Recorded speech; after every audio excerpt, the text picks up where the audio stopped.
Hola, buenas tardes. Sí, hoy vamos a hablar nuevamente del sistema de riesgo del trabajo. Pero no vamos a hablar de la forma habitual. Tal vez no toquemos exactamente los mismos tópicos a los que estamos acostumbrados. Y después vamos a ver por qué. En principio, lo que vamos a tratar de hacer es hablar. Quiero decir, saquémosle el provecho a que esto va en vivo y entonces intercambiemos, hagamos preguntas, vayan pensando algunas inquietudes o cosas que quieran compartir con nosotros. Tenemos un gran y excelente equipo que nos está apoyando y entonces vamos a poder hacer esto de una manera interesante, porque si no, eh, digamos, la idea es sacarle el buen jugo del diálogo. Les decía, por ejemplo, queremos decir cosas que tal vez no las tenemos muy en claro o no tenemos muy presentes habitualmente, como que el sistema de riesgo del trabajo forma parte del sistema de seguridad social, así lo vivimos nosotros. Fíjense que el sistema de riesgo del trabajo se ocupa de cosas, por ejemplo, que no se ocupa del sistema jubilatorio o que no se ocupa del sistema de salud. Entonces, es algo más abarcativo. Podemos entrar, como les decía, en los habituales caminos por los cuales recorremos este tema del sistema de riesgo del trabajo y hablar de algunos conceptos básicos o de definiciones. Tal vez alguna definición, algún concepto básico demos, o tal vez venga alguna pregunta que vaya sobre alguna definición o sobre algún concepto básico y la tomaremos y si está en nuestra capacidad la responderemos ahora mismo y si no luego por correo. Vamos a dar algunas precisiones de algunos temas enfocados de manera distinta y para ver de qué modo es el impacto esperado del sistema de riesgo del trabajo en nuestras vidas, digamos, en los que trabajamos. Vamos a hablar de algunas actualizaciones y vamos a hablar de algún que otro desafío que está atravesando el sistema de trabajo, el sistema de riesgo del trabajo en particular y la sociedad en general. Como les decía, si vamos a conceptos básicos, deberíamos ir a una cantidad casi interminable de leyes, de decretos, de normas, ya sea resoluciones del Ministerio de Trabajo, resoluciones de la propia superintendencia, y eso es muy largo y es tedioso, lo sé. También podríamos hacer lo que habitualmente hacemos, que son recorrer las definiciones, qué es el sistema de riesgo del trabajo, definir un accidente, qué es una enfermedad profesional, cuál es el listado, qué es una incapacidad, qué son las incapacidades laborales temporarias o transitorias, cuál es el rol de la Comisión Médica Central. Bueno, hay un montón de definiciones que podríamos dar. Digo, tal vez no las vamos a dar todas o del todo porque, fíjense, si ustedes entran a la página de la superintendencia y van al sector, ya sea trabajador o empleador, ahí hay digamos, un sitio especialmente dedicado a la respuesta a las preguntas más frecuentes. Entonces, y ahí se explica estas definiciones y estos conceptos básicos. Así que, ¿por qué no recorremos este camino de esta pequeña charla, intercambio, por, por otra ruta? Y eso es lo que vamos a intentar hacer. A ver, algo que se ha conversado desde hace tiempo, se conversa cada tanto, se pone sobre tablas muchas veces, es el sistema de riesgo del trabajo reparatorio o es preventivo. Se ocupa de cuando las cosas ya tienen que tener una solución médica, una solución asistencial, tienen que tener una reparación del daño, o se ocupa, por ejemplo, de algo así como los criterios para el monitoreo de los trabajadores expuestos a sustancias químicas, para el monitoreo de la salud de los trabajadores. ¿Vamos adelante o vamos detrás? Vieron que esto es un tema que siempre se pone sobre el tapete. Vamos un segundito, y a esta cosa apelo también, ¿no? A que esta forma de encarar el tema del sistema de riesgo del trabajo, como tal vez nos haga circular por zonas controversiales, bueno, seguramente confío en que eso le generará algún tipo de comentario, de pregunta, estamos dispuestos a responder cualquier pregunta técnica que se nos acerque. Desde el punto de vista de la reparación del daño, sí es verdad que desde el punto de vista de la reparación del daño se organiza un sistema llamado Sistema de Riesgo del Trabajo, con la ley de 1996, la 24.557, bueno, no importa, no vamos a dar los números de las normativas, pero fíjense que el título de la ley era Ley sobre Riesgos del Trabajo. Se dice esa ley que es simplemente reparatoria. No tanto, no solo, pero sí. Convengamos en que lo que hace es tratar de ordenar un sistema que no existía, o que si existía estaba un poco desordenado, que era cómo se hacía la reparación del daño. En el año 2000, hay un montón de normativa para citar en el medio, pero vamos a los grandes hitos. En el año 2000 se sacan unas resoluciones y unos decretos que tienen que ver con la mejora de las prestaciones que se otorgan a los trabajadores damnificados. ¿Se acuerdan ustedes que esto devenía de algunos dictámenes de inconstitucionalidad que tenía la ley y que se decía que no se reparaba el daño ad integrum?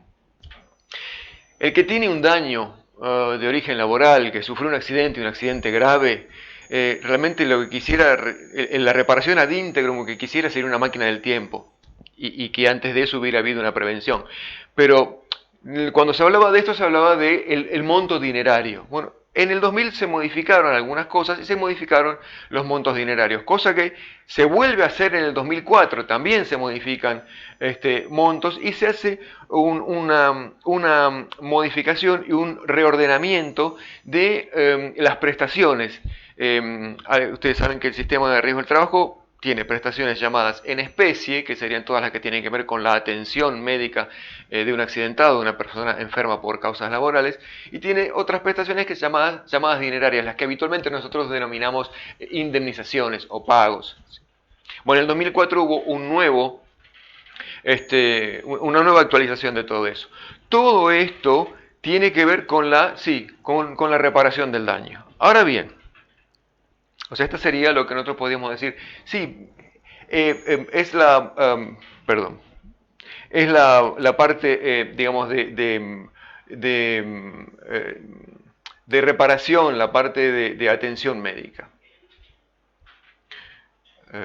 Estoy en un loop, discúlpenme, discúlpennos. Esto es lo que acabamos de decir. Yo les quiero contar que la parte reparatoria de lo que sería la complementación del sistema de riesgos del trabajo ya estaba. Esto ya existía. Fíjense, en 1972 se dicta la ley sobre higiene y seguridad en el trabajo, y ese era el nombre. ¿No era? ¿Se acuerdan? La otra era sobre riesgos del trabajo. Esta es ley de higiene y seguridad. Es verdad, con conceptos tal vez un poco generales. Ahora bien, en 1979 aparece un decreto reglamentario, algunos lo recordarán, algunos digamos que se dediquen al tema lo recordarán, que tiene que ver con por ejemplo, los límites ambientales, los límites de concentración ambiental que tiene que haber en los lugares de trabajo, digamos, cosas muy de detalle. Quién tiene que ver las capacitaciones, cómo tienen que ser las capacitaciones, cómo tiene que ser la señalización de los lugares, cómo tiene que ser el etiquetado de las sustancias químicas. Bueno. Y en 1996 y posteriormente a 1996, casi constantemente, tal vez una vez por año, decretos y resoluciones aparecen que tienen que ver con la parte de prevención del sistema de riesgo del trabajo. Es verdad que lo que primero nos pregna, lo que se impone es la ley. Esa, la ley sobre el riesgo del trabajo, la 24.557, y decimos, esta ley, este sistema es reparatorio, ¿no? Lo que pasa es que tiene esa parte reparatoria. La parte preventiva preexiste al sistema y luego se embebe en él. Y a partir de ahí, es verdad, hemos sacado normativa posterior a 1996 que la va complementando esta parte preventiva. Hasta hace algunos días hemos sacado alguna. Entonces, ¿Qué es lo que está pasando? ¿Por qué nosotros pensamos o por qué la sociedad entera piensa que el sistema de riesgo del trabajo es solo reparador, va solo para después y no antes? Yo sé que a veces los números son aburridos, algunos recomiendan que cuando se dan algún tipo de charlas o se comparte algún tipo de conocimiento, no se den números o se den pocos números. Bueno, permítanme dar algunos números, pero darlos de alguna otra manera y para un fin específico, para ver de qué manera impacta la idea del sistema de riesgo del trabajo en la sociedad. ¿Se acuerdan ustedes, tienen bien presente, todo el tema con el dengue, el Zika y la chikungunya? Sabemos de esas, si yo les digo alguna palabra de alguna normativa sobre prevención, seguramente tal vez tengamos que googlearla. Ahora, dengue, zika y chikungunya, tal vez para saber algo en específico lo tendremos que googlear, pero sabemos específicamente, bien claramente de qué estamos hablando. Miren, está instalado el tema en la sociedad. Vamos vamos a cifras oficiales del 2016 del Ministerio de Salud. ¿Cuántos casos de dengue, zika y chikungunya se registraron en el 2016? Aproximadamente un poco más de 41.500 casos. Y también en cifras oficiales, ¿cuántos fallecidos por dengue, zika o chikungunya acá en el país? En cifras oficiales, un fallecido. Veamos, vieron que después aparece el tema de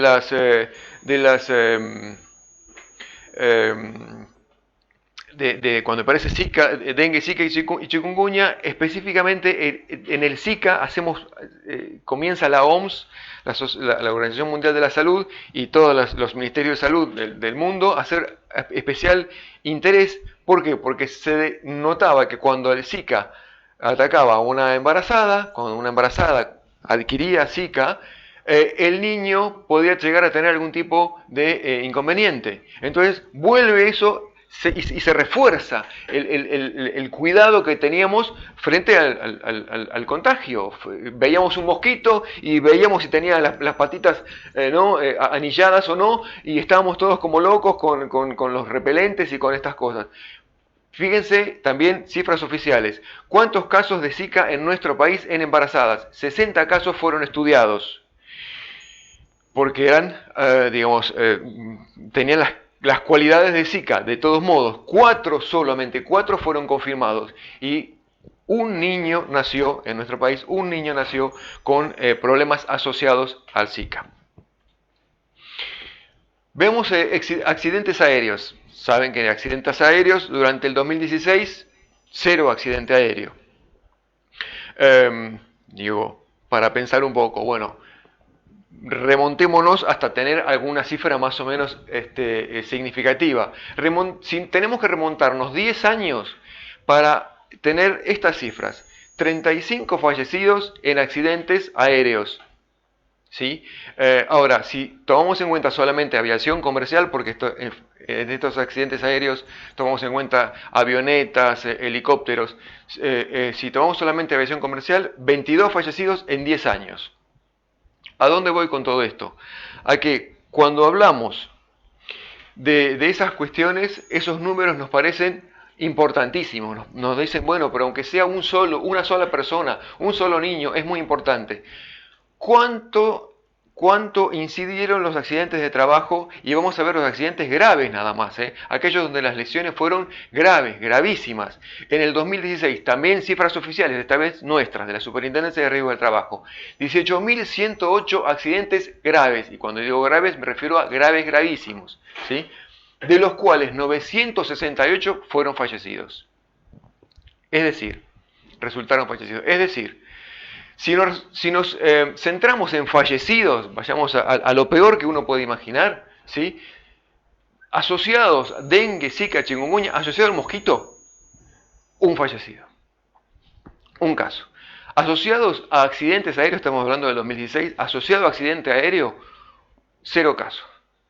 Y asociados al trabajo, 968 casos.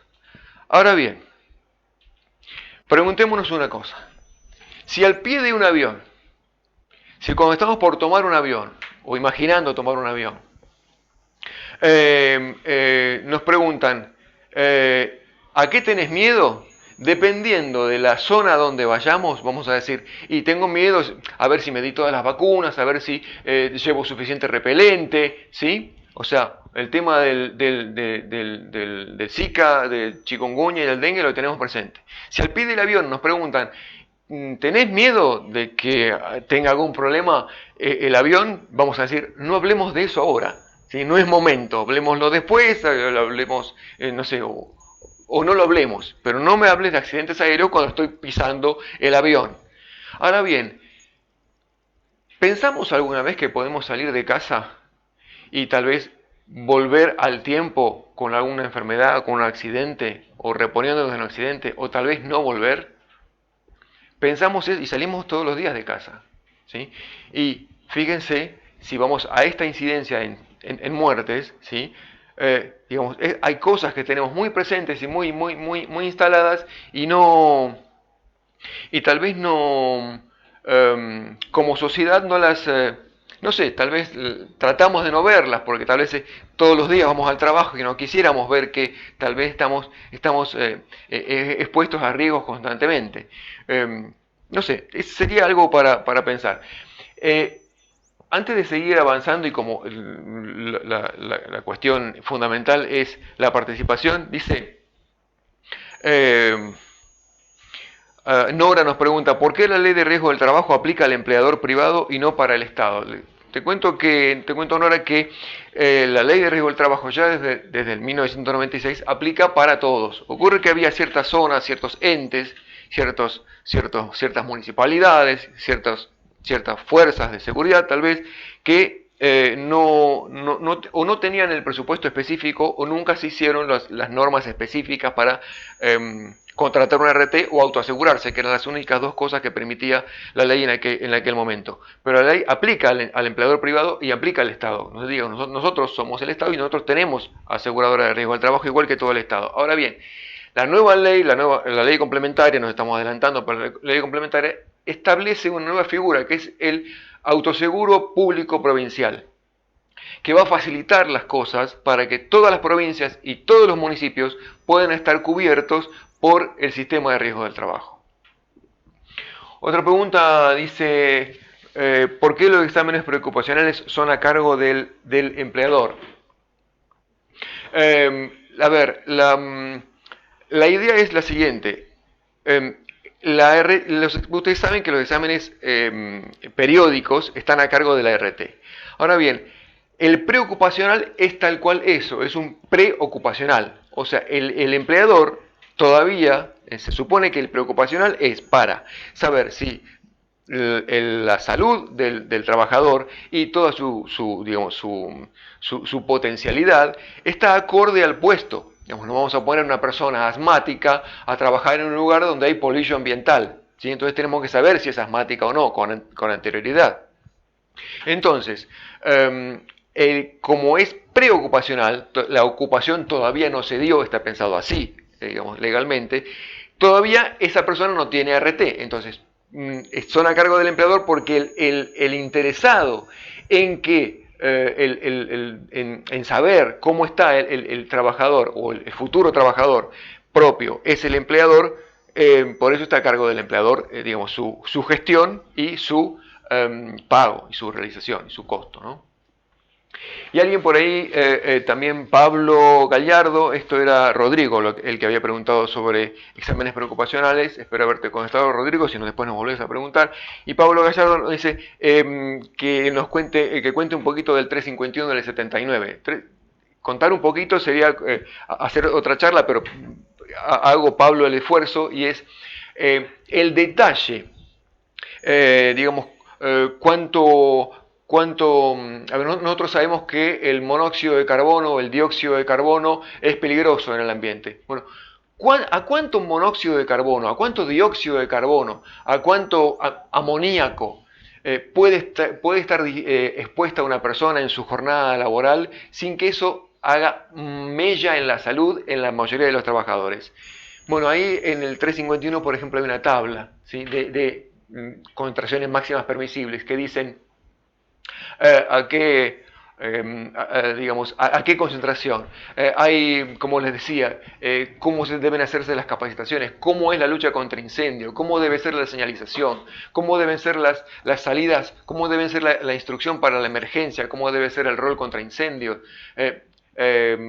cómo debe ser, cuántos matafuegos ponemos, cada cuánto lo ponemos, a qué altura lo ponemos. Eso está puesto ahí en el 351 del 79, aunque después hubo normativa. Pero básicamente era el detalle, muy en el detalle, complementar lo que decía la vieja ley de higiene y seguridad, que lo decía en párrafo, ¿no? Deberá ser así, deberá ser bueno, deberá estar bien hecho. Bueno, ¿cómo es bien hecho? En el 351 del 79 lo pueden buscar en Infoleg, en el sitio Infoleg que depende del Ministerio de Economía. Ahí lo van a encontrar. Y muchas partes del 351 todavía siguen vigentes y muchas partes del 351 todavía son materia de estudio. Volviendo digamos, a esta cuestión, Fernando, después contesto tu pregunta. Quería compartir con ustedes lo siguiente. Hay un desafío, como decíamos, ¿no? Digamos, si nos preocupamos por el mosquito, nos preocupamos tenemos terror al accidente aéreo, sin embargo no tenemos conciencia de que todos los días al salir a nuestro trabajo, bueno, tal vez en el trayecto hacia el trabajo, o tal vez en el trabajo podríamos sufrir un accidente o adquirir con el tiempo una enfermedad. Sí, va a haber forma de repararla, pero la cuestión está en no adquirirla, digamos. La idea es digamos, nosotros los trabajadores, cambiamos nuestro tiempo, nuestro saber, nuestra fuerza de trabajo, nuestra predisposición, nuestra buena predisposición al trabajo. Eso es lo que lo cambiamos por el salario. Pero no tenemos por qué cambiar la salud por salario, no tenemos por qué cambiar dinero y por salud. Entonces, vamos a ver cuál es el tema, qué es lo que está acá subyacente. Y tal vez sea que el tema de los riesgos del trabajo no está en la agenda cotidiana de la sociedad. ¿Sí? Tal vez tengamos que pensar un poco esto. Digo, el sistema de riesgo del trabajo es una entelequia, es una cosa que vive solamente en las comisiones médicas o acá en la superintendencia. No, tal vez el sistema es algo que debe vivir en la conversación cotidiana. ¿Sí? Hay que ponerlo, debemos ponerlo. Nosotros como Estado tenemos algunas cosas todavía que hacer y seguramente las vamos a intentar seguir haciendo, pero la sociedad toda debe poner el tema de los accidentes de trabajo, de los riesgos del trabajo, de la prevención en la agenda. Seguramente ponerla en la agenda para la acción, digamos, nosotros queremos hacer alguna cosa. ¿Y quién tiene que hacer? Sí, es verdad, tiene que hacer la superintendencia, el Estado, tiene que hacer los estados provinciales, los estados municipales, tiene que hacer las aseguradoras de riesgo del trabajo, los empleadores, la sociedad toda, digamos, ¿no? Porque los trabajadores también tenemos cosas para hacer en esto. Es un desafío a la comunicación. ¿Sí? Porque hablar de algunas cosas como que o parece aburrido o no tiene digamos, como se dice habitualmente, no tiene buena prensa, ¿no? Bueno, hablar de Zika, dengue, chikungunya, hablar de esto, hacer una campaña sobre esas cuestiones tal vez tiene y tiene una razonabilidad, pero digo, además de la razonabilidad que está correcta, tal vez tengamos que pensar qué partes de la realidad no estamos mirando del todo o no estamos iluminando del mismo modo que esto, ¿no? Está iluminado, no estamos iluminando tal vez más lo suficiente, correctamente. Gracias, Mercedes. El equipo de atrás es maravilloso. Entonces, digo, pensémoslo juntos. Nosotros lo estamos pensando constantemente. Ahora les cuento que es lo que estamos haciendo en este momento. Y obviamente el trabajo en equipo es fundamental. Esto, decimos, la prevención lo deben hacer los empleadores. Sí, hay parte que la deben hacer los empleadores. La prevención la debe hacer las ART. Sí, hay parte que la deben hacer las ART, las aseguradoras. Hay parte que la debe hacer la superintendencia. Sí, hay parte que la debe hacer la superintendencia. Pero hay parte que la debemos hacer todos. Hay parte que lo deben hacer los trabajadores. Sí, hay parte que la debemos hacer los trabajadores. Digo, debemos trabajar en equipo, poner todo esto en la agenda, llevarlo a la acción y llevarlo como equipo. ¿Sí? No es él es el que debe, él es aquel otro, todos tenemos alguna cosa que hacer. ¿Cuál es el desafío en el que estamos inmersos? Les digo, en la propia ley complementaria, esta última ley de febrero de este año que trajo tanta controversia porque decían, pero hay una nueva ley que es complementaria y vuelve a ser solamente reparadora. Es que la necesidad en esos momentos era complementar esta ley y ordenar determinadas cuestiones que tienen que ver con algo que dice Fernando, que es el funcionamiento y el ordenamiento de cómo va a ser el paso por las comisiones médicas. Y por eso estamos abriendo tantas y ojalá pudiéramos abrir más y a mayor velocidad. Ahora bien, esa propia ley complementaria que habla de la reparación, que habla de cómo va a ser el decurso rápido del litigio, para que el litigio también tenga eficiente resolución dentro del sistema de riesgo del trabajo y no por sistemas de reparación o sistemas de responsabilidad externos, llámese judiciales, porque puede hacerse dentro del sistema de riesgo del trabajo de una manera rápida, ágil y eficiente. Y sí, con compromiso de todos, con compromiso de la superintendencia y con patrocinio letrado. No es que no se puede, sí se puede también tener patrocinio letrado. Ahora bien, dentro de la propia ley complementaria y dentro de la ley dice, bueno, pero además la superintendencia debe presentar ante el Consejo Consultivo Permanente, que es el órgano máximo de la ley de riesgo del trabajo, una nueva ley de prevención y protección. Es decir, aunque existía, ya estamos, gracias, aunque existía, tal vez tengamos que ordenarlo, sí, tenemos que ordenarlo, y en eso estamos, y el Consejo Consultivo Permanente, si mal no recuerdo, se ha reunido 3 o 4 veces, y se está redactando esa ley, es verdad, si bien, como les cuento, existía la posibilidad de quien quería hacer prevención lo podía hacer, no era que no sabía hacer prevención o no se sabía cómo, desde el 72 se sabía, desde el 79 hay detalles y desde el 96 en adelante hay más detalles todavía. ¿Queremos darle a eso un cuerpo de ley? Vamos a darle un cuerpo de ley. Seguimos con las preguntas y es la parte final tal vez de esto que se hizo, bueno, tal vez un poco largo, pero fuimos por caminos distintos. Dice Fernando, ¿por qué en lugar de crear tantas comisiones médicas que solo sirven cuando el trabajador ya está accidentado, no se crean equipos de control de higiene y seguridad y con la finalidad de prevenir? Sí, excelente idea la complementación de las dos, digamos. Necesitamos crear suficientes comisiones médicas. Mira, tiene que haber una comisión médica como si hubiera una comisión médica en la esquina de tu casa, para que nadie tenga que hacer 200 kilómetros para resolver un litigio, porque las comisiones médicas actúan en el litigio de la aseguradora aceptó o no mi enfermedad profesional o mi accidente, me dan de alta antes, me sigue doliendo y me dan de alta. Ese litigio tiene que ser resuelto prontamente, ¿sí? Y la propia ley complementaria habla de eso.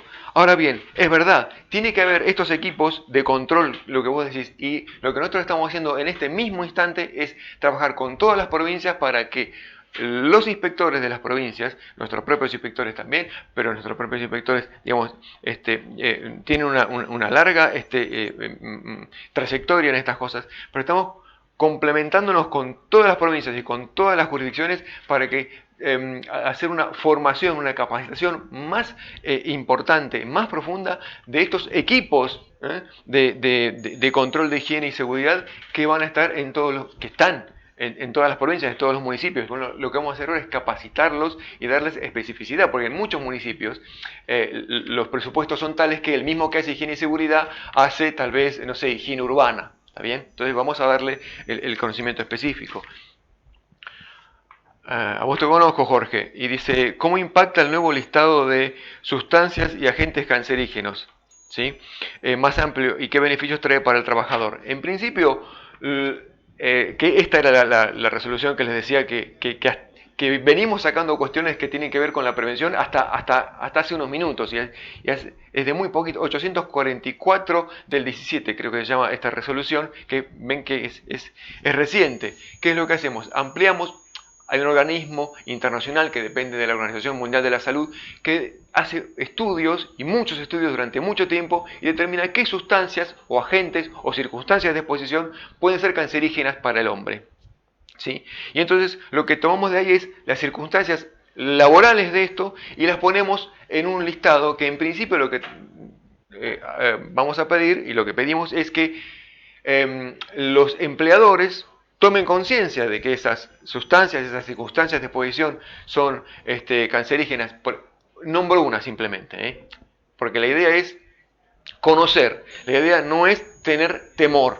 Pero a ver, conozcamos que el formaldehído, que el formol es cancerígeno. ¿Sí? Entonces, se utiliza para un montón de cuestiones. Se utiliza, digamos, algunos lo utilizan para el tema del pelo, ¿no? El tema ese del alisado y qué sé yo. Bueno, lo siento, sepamos que hace mucho tiempo se sabe que el formol es cancerígeno. Bueno, ¿qué quiere decir que es cancerígeno? Que puede producir cáncer, ¿sí? Que la exposición reiterada a esa sustancia puede producir cáncer. Ahora bien, ¿cuál es la cuestión? ¿Para qué sacamos ese listado? Para que el empleador lo sepa, haga medidas de prevención específicas y para que nosotros saberlo y tomar luego algunas medidas que tienen que ver con esto que proponían, ¿no? Estar monitoreando la salud de los trabajadores con acciones que estén antes de la enfermedad, ¿sí? Antes del accidente. Agustín dice, ¿qué hay que hacer para ser inspector? Primero que hay que estudiar, higiene y seguridad, ya sea la tecnicatura, la licenciatura, o si ya sos profesional, hay que hacer un posgrado. Lo que hay que hacer luego es presentar el currículum en la Superintendencia de Riesgo del Trabajo o en las, nosotros les llamamos administraciones de trabajo local. Digo, la Secretaría de Trabajo de la provincia, la Secretaría de Trabajo o la Secretaría o el Ministerio de Trabajo de la provincia o la Secretaría de Trabajo de la municipalidad y llevar ahí el currículum. Lo primero que hay que hacer es saber, es estudiar. Y Mario dice, ¿la nueva ley de prevención y protección laboral va a reemplazar a la actual ley de riesgo del trabajo? No. La va a complementar, digamos, la ley de riesgo de trabajo, tal vez en la redacción se termine unificando, pero digamos, son dos cosas las que tenemos que hacer. Siempre tenemos que estar por delante de la enfermedad o del accidente de trabajo, siempre tenemos que estar. Y desde 1972 había forma de estar. No hace falta esta nueva ley para saber cómo estar por delante. ¿Sí? El decreto 351 de 1979, estamos en 2017, del 79 ya daba detalles de esto. Así que quien quería estar por delante tenía la forma de estar por delante. Y ahora, cuando la cosa ocurre, porque probabilísticamente hay una probabilidad no nula de que alguien se enferme o que alguien se accidente yendo al trabajo o en el trabajo, existe el espacio reparatorio y que esto tiene que estar muy bien ordenado, ¿sí? Y cuando hay problemas en el espacio reparatorio, o sea, hay litigio, tiene que estar atrás de eso, que serían las comisiones médicas, algo muy, muy ordenado, muy ágil y muy eficiente, de modo tal de rápidamente dar respuestas a los trabajadores y indirectamente a la sociedad toda, porque una enfermedad profesional que se trata como una enfermedad no profesional o un accidente de trabajo que no se trata como un accidente de trabajo, está siendo cargado a la seguridad social. Entonces, en vez de estar dentro del sistema específico, que es el sistema de riesgo del trabajo, que ya tiene sus fondos determinados y sus flujos de fondos determinados, que todos de alguna manera pagamos, pasan a otro lugar, ¿sí? Y pasan a ser financiados de otro modo, que no deberían. Y viceversa, ¿sí? Si hay alguna cuestión que en realidad no es laboral y si es tratada por el sistema de riesgo del trabajo, no corresponde. Eso es lo que trata de diferenciar estos tres pasos. Estar por delante del problema. Una vez que ocurre el problema, repararlo. Ahora, cuando la reparación no es satisfactoria, tiene que haber este otro mecanismo, digamos, último, tercero, en el cual poder hacer una resolución de esto. ¿Se puede resolver en vía administrativa? Sí, se puede resolver y se puede resolver rápido. ¿Se puede resolver con ayuda de una digamos, de asistencia letrada? Sí, se puede hacer eso. Ahora, eso no nos, digamos, no nos satisface. ¿Existe la posibilidad después de eso de ir a la justicia? Sí, lo que marca la ley ahora es que existe después la posibilidad de ir a la justicia. Sí. Les agradezco su atención. Sé que quedaron un montón de preguntas. Si quedan más, más preguntas, habrá algún mecanismo que el equipo tendrá determinado para hacernos las llegar. Agradecer vuestra atención para haber recorrido esto por un camino completamente no convencional. Muchas gracias.